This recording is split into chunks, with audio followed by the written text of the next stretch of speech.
பாருங்கள் கத்திரிக்காயில் ரகத்தில் ஒயிட் கத்திரிக்காய் இருக்குது, வெள்ளை கத்திரிக்காய்ன்னு சொல்லுவாங்க. இந்த ஐயா பறிச்சிட்டு இருக்கார் பாருங்கள். இதாங்க அந்த வெள்ளை கத்திரிக்காய். இது வெள்ளை கத்திரிக்காய். இதோட இது வந்து இது அதிகமாக இது வந்து காய் அறுத்து எடுக்கும் போது தேய்ச்சல் ஆகிடும். கொஞ்சம் மாதிரி கோடு கூட ஐஸ் வச்சுக்கா ஜனங்க வந்து விரும்பி வாங்க மாட்டாங்க. எல்லாமே பல பலனுங்கிற பொருள் தானே தேடுவாங்க. இந்த காய் அதிகமாக போடும்போது காயோட கைப்பட்டு தேய்ச்சல் ஆகிடும். அதனால நான் செய்வேன், நாங்கள் இது அதிகமாக யூஸ் பண்ணுறது விட்டுட்டோம் பயிர் வைக்கிறது. ஆனால் நல்லா காய் ஈல்டு நல்லா இருக்கு பாருங்க. ஆமாம், அதான் தெரியுதுங்க. அதான் தெரியுது. 100 நாற்று தான் நட்டுருக்கேன். 100 நாற்றுல 10 கிலோ காய் கிட்ட வந்துருக்கு. இதோட தத்துவம் சொல்லுங்க ஐயா. இது என்ன, இதுலேருந்து நம்ம சாப்பிட்டா என்ன? சாப்பிட்டது இந்த உடம்பு நம்சல் வராது. கத்திரிக்காய் சாப்பிட்டா நம்சல்னு சொல்லியிருக்காங்க. ஆனால் இந்த கத்திரிக்காய் சாப்பிட்டா நம்சல் வராது. வைத்தியர்லாம் அந்த காலத்து வைத்தியர்லாம் சொல்லுவாங்களா, வெள்ளை கத்திரிக்காய் சாப்பிடு, வெள்ளை பூண்டு சாப்பிடுங்க.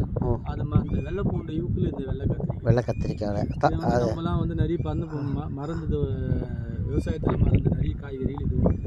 ஆனால் இது வந்து ராணிப்பேட்டை மாவட்டத்தில் வந்து நெமிலி சைடு, நம்ம காஞ்சிபுரம் அந்த சைடில் விற்பாங்க. நானே கூட காஞ்சிபுரம் மார்க்கெட் போனேன். ஏன்னா இல்லாத போது காஞ்சிபுரம் மார்க்கெட்டில் இந்த காய் தான் வாங்கிக்கிறேன், தேத்தி கொடுப்பேன். பார்த்துங்க அந்த எந்த அளவுக்கு விவசாயம் பண்ண முடியும்ன்ட்டு ஒரு விவசாயி உங்களுக்கு அந்த விவசாயத்தை பற்றி சொல்லியிருக்காரு. நன்றி எல்லாருக்கும், ரொம்ப நன்றி. உங்கள் பேர் சொல்லிவிடுங்க. என் பேர் சுரேஷ், பிச்சுவாக்கம் ஊராட்சி, பட்டும்குப்பம் கிராமம். அப்பா பேர் மணி, ஸ்ரீபெரும்புதூர் தாலுக்கா, காஞ்சிபுரம் மாவட்டம். நன்றி மக்கள் எல்லாருக்கும். நான் உங்களுக்கு மறக்காமல் இந்த சேனலை ஷேர் பண்ணுங்கள்.